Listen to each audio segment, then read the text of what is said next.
Today we will talk about one of the most famous algorithms for sorting numbers. Suppose that you have a list, and that list has many different integers that are just randomly distributed throughout that list.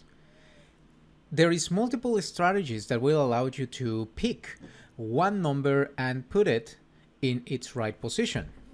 The process of sorting gets harder the more items we get. One of the first algorithms that were designed to solve this problem is called the bubble sort. Here you can see that the items start moving towards the right the bigger they are, and here the values or the magnitude of the numbers are represented with the height of the squares, with the height of the rectangles. So that's what we're going to try to implement today.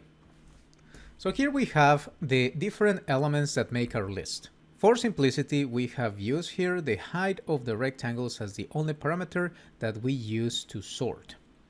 So let's pick the first item inside of this list. The bubble sort algorithm says, look at this item and the item to the right. Is this item bigger than the one on the right? And if the answer is yes, you swap them. Then you move to the next position, which is where we are right now. And we ask the question again. The answer is yes, so we flip them. We are in the third position.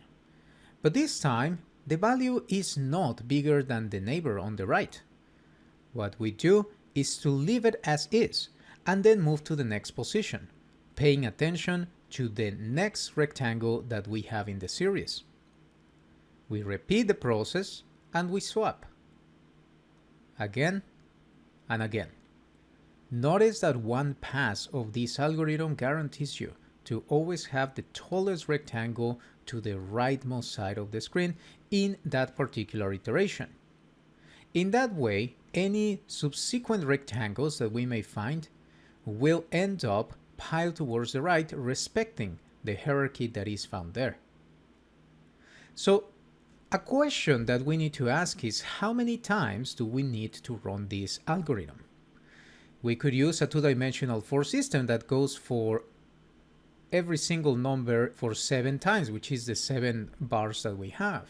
And for each of those, we repeat the process and we go again. So each rectangle is compared against every single position. Every single position is just a count that reaches the total number of items in that list. But is it though?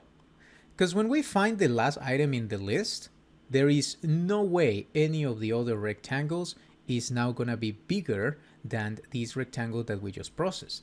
So every step in the iteration will pile in order the rectangles that are the biggest. We don't need to look into those elements that we already sorted.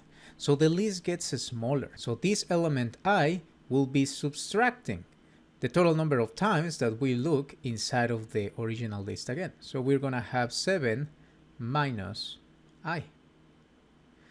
But there is another problem.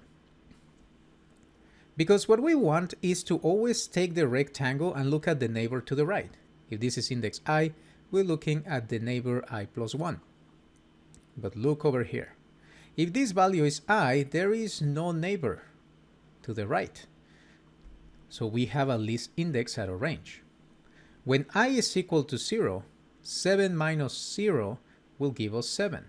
We'll encounter ourselves in this pickle.